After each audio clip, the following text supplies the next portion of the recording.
Hey guys, so this is my little video today that I'm going to do on a workout that I've done. This was a glute activation workout, so I'm just getting myself ready by turning around my telly. I do like to sort of watch a bit of telly when I'm doing this or have some music going.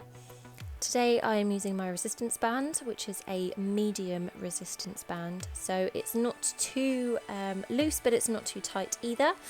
And I'm just going to pop these over my calves, make sure that it's all in place, and I'm going to turn around so that you guys can see what I'm doing from the back.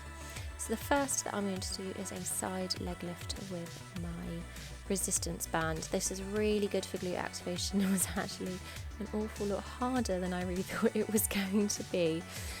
So my sets are 3 sets of 10 reps on each of these exercises that I'm going to be doing.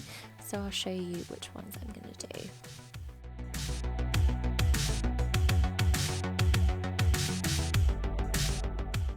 So now that I've done those ones, which went relatively well, I'm going to do some sort of backwards leg lifts.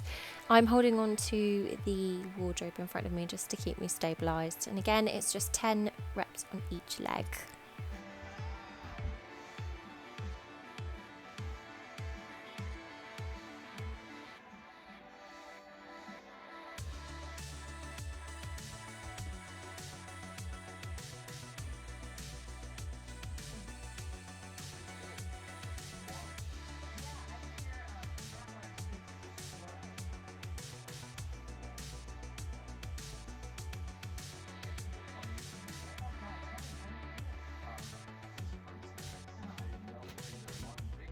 So I just had to turn my fan because it was quite hot. So now I'm going to bring the resistance band up to my thighs, and at a nice distance, sort of just over hip width apart or hip width apart, depending on sort of what you want to do. I'm just going to do some quite low squats with the resistance band. It's not as tight as I would hope it would be, but just make sure that you keep the weight in your heels once you're doing these squats and sit as low as you can go, making sure that your knees don't go over your toes. If it gets too much and it's hurting you, then just make sure that you stop and take a rest. So for the rest of this, I'm just going to do a couple more sets of each, 10 reps on each side, making sure that I have a nice technique. If it's too much and you do need to stop, then just make sure that you do. Make sure you drink plenty of water. And if this is something that you'd like to give a go, obviously I am not a trained personal trainer or anything. This is just the stuff that I like to do. So let me know if this was any good for you.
Today's recipe is going to be some courgette boats. So you're going to need some courgettes, a red pepper, some garlic. I am using a leek because I didn't have any onions when I saw this.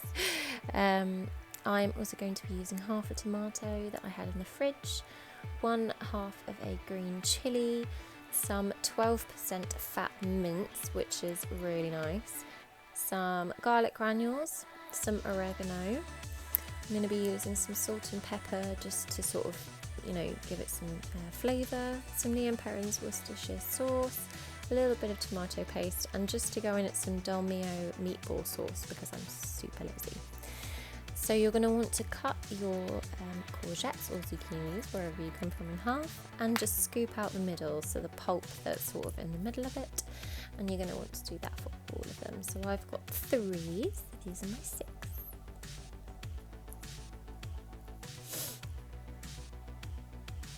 And with the pulp that's left over, I'm just going to split it in half. Half of it is going to stay and half of it can just go into my food waste compost bin. The half that I save, I've pulped, which is just going to go into a bowl.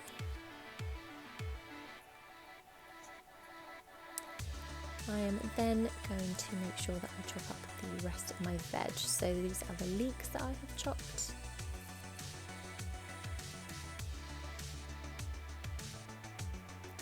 Adding the chilli that I've chopped too. I keep the pips in because I like it to have a bit of spice. Tomatoes, and there's pepper. Crushing in my garlic. And then I'm going to add 1 teaspoon of garlic granules, 1 teaspoon of oregano. Add these to my veggies and give it a good old mix around so everything all gets incorporated in with one another. And you can see my really nice thing next to me that says pubes. I'm going to add some extra virgin olive oil to my pan, and regarding sort of whether you want to do this or not, I've just sort of added in my vegetables, which I'm going to saute before adding my mince in. Once that has nicely mixed in together and cooked, I'm going to add in about a teaspoonful of tomato paste, about 1/4 to 1/2 I ended up adding of the dolmio sauce, giving that a nice mix in to make sure that everything's been incorporated into one another. Bit of Lier and Perrins Worcestershire sauce, give that all a mix. And then I'm just going to leave this to simmer for quite a while, just to let all of those flavours really get in with one another. If you need to add more salt, more pepper, anything like that, then that's fine. So I'm going to take in my scissors, pop outside. Outside I've got a really beautiful rosemary bush, and I love using fresh herbs. So I'm going to take a sprig of rosemary, which I'm going to put into the middle of this bolognese type sauce. So it can really sort of get that flavour incorporated into there. So I'm going to take this sprig, and that's just going to go right in the middle. I'm going to bury that under all of the stuff so that the flavour can really get out throughout this cooking. Once that is sort of simmering, put it onto a relatively low heat to simmer for a bit. Put the scooped out courgette halves into a nice dish, which is quite low, that they sit in well, and just drizzle with a little bit of olive oil. Once I've drizzled with the olive oil, I go in with a bit of salt and pepper, and the garlic granules that I used earlier. That one got a lot of garlic granules, I'm going to smell awful in the morning, and a bit of oregano as well, and this just makes the actual courgette itself taste nice, otherwise it could be quite bland. And this is my first time ever doing this, so let's see how it turns out. So this is the end result. I did give it a try and it actually wasn't as great as I thought it would be. I'd definitely say to season better than before. It was an interesting dinner, I must say, but it was all right. It wasn't awful. So yeah, if anyone has any sort of tips and things or anything that is worth trying, just leave it in the comments below. And yeah, I hope you're all doing well and stay safe.